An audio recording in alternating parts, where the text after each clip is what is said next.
నన్ను ఆర్మీలకు పంపుండ్రి, నేను బరాబర్ ఫైట్ చేస్తా. ఆ ఉగ్రమూకలు దయాది దేశపోళ్లను మట్టి కరిపిస్తా.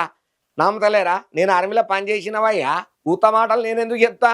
నేను 100% ఫైటింగ్ చేస్తా, యుద్ధం చేస్తా, నన్ను బార్డర్లకు దోలుండి అని అంటున్నాడు తెలంగాణ కాంగ్రెస్ మంత్రి.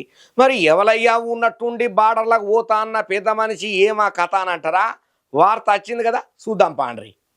ఇక పాకిస్తాన్తోని భారత్ యుద్ధ నేపథ్యంలో మంత్రి ఉత్తమ్ కుమార్ రెడ్డి సారు గట్టి మాటలే మాట్లాడుకుంటూ వచ్చిండు. పాకిస్తాన్ దొంగదాడులను ఇండియన్ ఆర్మీ ధీటుగా ఎదుర్కొంటున్నదని ప్రశంసల జల్లులు కూడా కురిపించిండు అయ్యా. ఇక పూర్తి స్థాయి యుద్ధమే అత్తే గనక అవసరమైతే నేను బార్డర్లో పోయి యుద్ధంలో పాల్గొంటానని కూడా చెప్పినటువంటి ఉత్తమ్ కుమార్ రెడ్డి సార్ చేసిన ఈ సంచలన ప్రకటన ఏమున్నదో ఇప్పుడు సోషల్ మీడియాను గట్టిగానే షేక్ చేస్తుంది. ఇటువంటి కిట్ట టైంలల్లా మన ఇండియన్ ఆర్మీ సాహసాన్ని చూసి దేశం గర్వపడుతున్నది.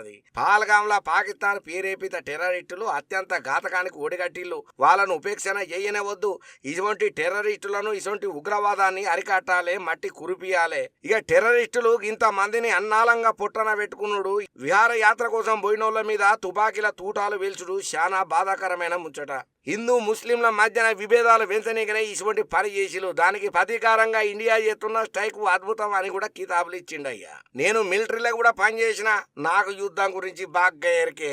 రఫేలు డ్రోన్లను మొన్న ఆపరేషన్ సింధూర్లో వాడిండ్లు. అంతనే కాదు, కామ్కేజెంట్ డ్రోన్లను కూడా వాడిల్లు. మన బార్డర్ లో ఉండి టార్గెట్ ను చేజ్ చేసిండ్లు. బార్డర్ ను కూడా కాజ్ చేయలేదు. హ్యూమర్ అనే బాంబులను ఇండియన్ ఆర్మీ ఉపయోగం చేసింది. దగ్గర 100 కిలోమీటర్ల వరకు టార్గెట్ ను సక్సెస్ఫుల్ గా పురాక చేసిండ్లు. మన రఫేల్ ను ఊల్చేస్తామని పాక్ చేస్తున్న ప్రచారం అంతా బుసుముచ్చటనే. మన ఇండియన్ ఆర్మీ బలమేందో ప్రపంచం అంతా చూసింది. ఆ ఉగ్ర మూకలకు కూడా బాగానే ఈ పాటికి ఎరికైంది మన ప్రతాపమేందో.